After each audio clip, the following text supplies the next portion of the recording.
We're in the middle of a metaphor for the mind, for the attention. It's described as a wandering deer.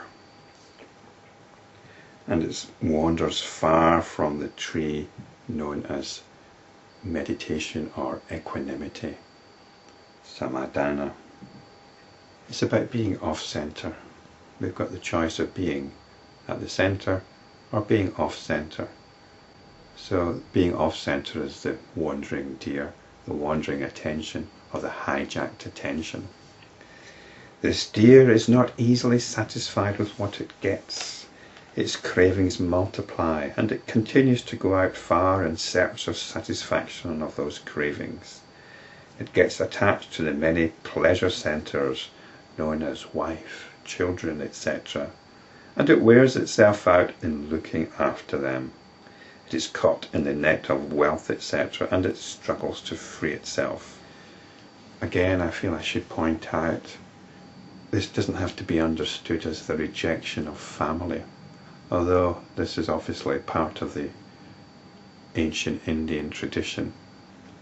The Buddha himself left his wife and newly born child to go off and do his thing. And even nowadays, many people in India have the option of becoming a sadhu and basically abandoning their family, their wife and kids. And I mean, very often that is just used as an excuse, because the family responsibility is very heavy. So what possible way out is there? Become a sadhu. But I don't think it should be understood in these terms. It's the excuse for being off-center. If you have responsibilities, then this is one of the excuses for being off-center. Last time I spoke about the prejudice of the so-called rational person, the scientific person, the person that believes in a physical world and a physical body. This is subscribing to notions, and it's a way of not coming to the center, because what you're doing is you're asserting the reality of the physical world. And that takes us away from ourselves. There's a lot of value in talking about an external physical world. It's a very useful thing. But we shouldn't allow it to divert ourselves from our centre. And it's the same with the family. You've got family relations. But what happens is you use it as an excuse not to be centred.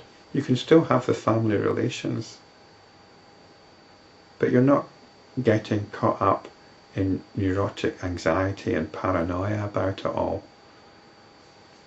And this is what is being addressed here. The pleasure centres known as wife and children, etc., where many of us are attracted to that possibility of the family. We want security, comfort, love. And then once we get that situation set up, we're beset by anxieties, worries, concerns about wealth. This is the other thing, about comfort, convenience. All these things knock us off centre. In this struggle it falls down again and again and injures itself. Borne down by the current of craving, it is carried far away. It is haunted and hunted by innumerable ailments. This is the nature of our mind. This is what we identify with. This is off-center. It is also trapped by the different sense experiences. It is bewildered by its alternate rise to the heavenly regions and its fall into the hell. And this is the traditional understanding of rebirth, reincarnation, being born in a heaven or in a hell. But we go through this within one lifetime, don't we? Sometimes we're in heaven, sometimes we're in hell. Most of the time we might feel we're in hell, we want more of the heaven, but that just promotes the hell, really. It is crushed and wounded by the stones and rocks known as mental modifications and evil qualities. Mental modifications is what's going on in our head all the time. It's what motivates us to pursue certain notions, certain ideas, which we think are going to lead us to some kind of satisfaction. And it gives rise to evil qualities in the sense of restricted, constricted emotional states, feelings of inner impoverishment. To remedy all these, it conjures up by its own intellect various codes of conduct, which prove ineffectual. And this is what we get in the traditional religious setup, don't we? I mean, then we've got the church. Apparently the Catholic Church in America has paid out $2 billion in child abuse claims. Child abuse which was perpetrated by the priests of the church. So it's not been a small problem. That's because they've set up certain conditions of behaviour. The celibate priesthood. You might have the best intentions for doing so, but look at the damage it's wrought. Look at the damage that's been wrought by anti-abortion laws. The suffering that's promoted in places where abortion is illegal. Not that we want to be approving of abortion, it should be avoided at all costs. But by denying the possibility, then so much suffering is created. So, I probably shouldn't go into that. But codes of conduct by themselves are ineffectual.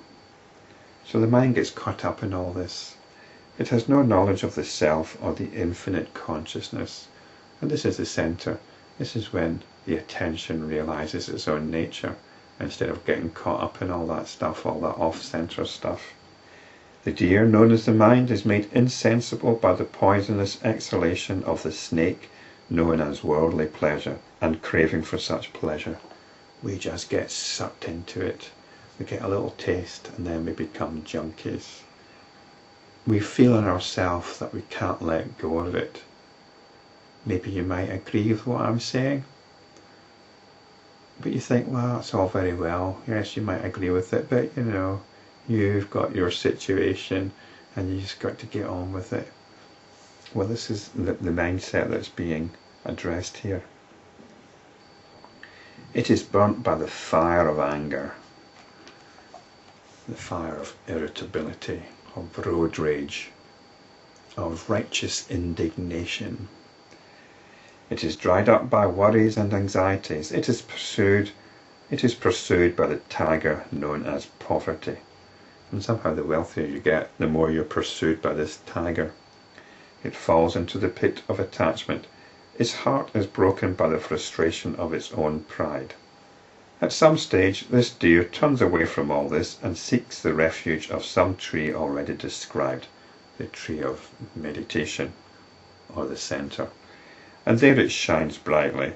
Supreme peace or bliss is not attained in any other condition but the unconditioned state of consciousness, and this is attained only in the shade of the tree known as samadhi or meditation.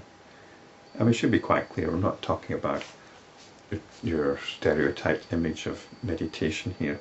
Samadhi means turning away from the world, or turning away from all our notions and prejudices. Back to the centre.